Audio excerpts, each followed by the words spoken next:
Praise the lord. ఈ దినం దేవుని వాక్యమునకు మీకందరికీ స్వాగతం, సుస్వాగతం.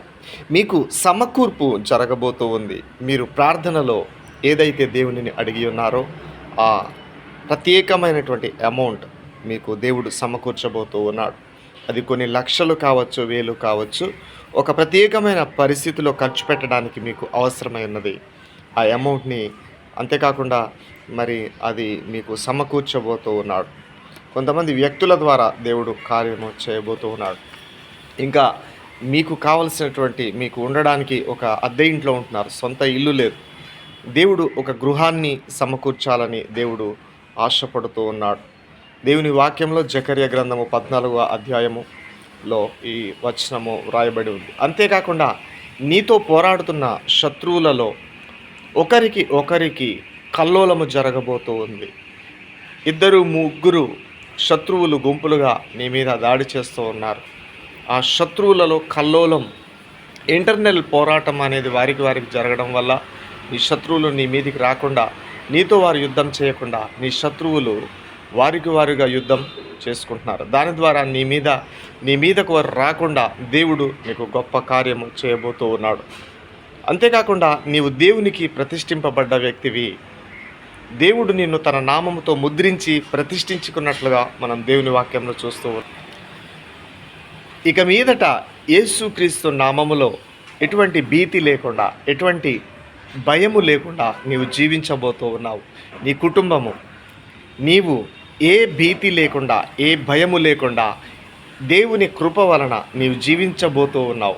ఇంతకుముందు ఏదో భయంతో, ఏదో ఆందోళనతో నువ్వు జీవించినట్లుగా ఉంది కదా. ఇక మీదట దేవుడు ఆ భీతిని, ఆ భయమును దేవుడు తొలగించబోతూ ఉన్నాడు.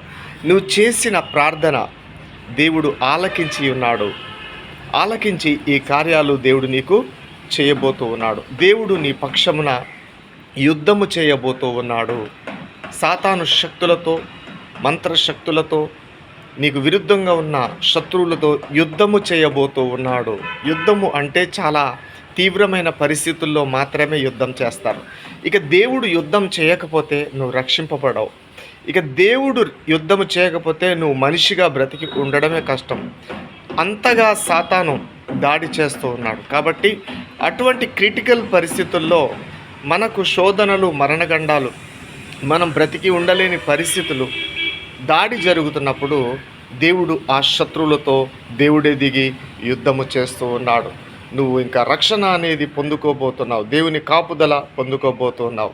అయితే కండిషన్స్ ఏంటంటే, జకర్యా గ్రంథము 8వ అధ్యాయం 16వ వచనంలో ఈ విధంగా వ్రాయబడి ఉంది. దేవుడి కార్యాలన్నీ నీకు చేయబోతూ ఉన్నాడు. అయితే కొన్ని కండిషన్స్ కూడా ఉన్నాయి, కొన్ని షరతులు కూడా ఉన్నాయి. ఏంటంటే, నువ్వు సత్యములో ఉండాలి. సత్యమైన యేసుక్రీస్తు చెప్పినట్టు సత్యమైన వాక్య ప్రకారం నువ్వు జీవించాలి. 2, దేవుని సమాధానము నీలో ఉండాలి. సమాధాన పాత్రుడు నీలో ఉండాలి.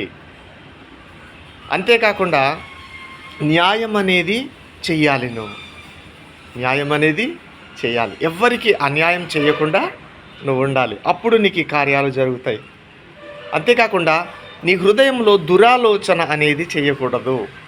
ఏ కుటుంబం గురించి కానీ, ఏ వ్యక్తి గురించి కానీ నువ్వు దురాలోచన చేయకూడదు. నువ్వు సత్యముగా బ్రతకాలి, న్యాయముగా బ్రతకాలి, యేసుక్రీస్తును నమ్మి ఉండాలి. అన్యాయం ఏమీ చేయకూడదు. 2, పొరుగు అని ఎడల ఏ దురాలోచనయో నీ హృదయంలో నువ్వు పెట్టుకోకూడదు. అంతేకాకుండా మరి అబద్ధము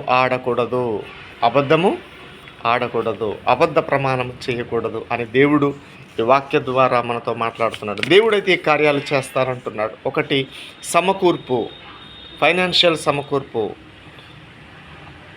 ఇంకా ఇతర సమకూర్పు అనేది చేయబోతూ ఉన్నాడు. నీ శత్రువులకు ఒకరికి కల్లోలము పుట్టించబోతూ ఉన్నాడు. దేవుడు నిన్ను ప్రతిష్ఠించుకున్నాడు. నువ్వు ప్రత్యేకమైన వ్యక్తివి, లోకం నుండి వేరు చేయబడ్డ వ్యక్తివి. నువ్వు నిర్భయముగా ఎటువంటి భీతి, భయము లేకుండా నువ్వు జీవించబోతూ ఉన్నావు. నీ ప్రార్థన, నీ మొరను దేవుడు విని ఉన్నాడు. నీ పక్షమున దేవుడు రక్షించడానికి యుద్ధమే చేయబోతూ ఉన్నాడు.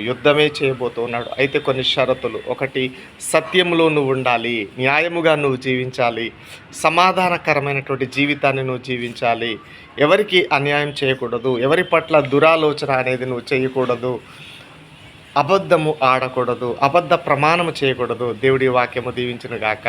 ఆమేన్.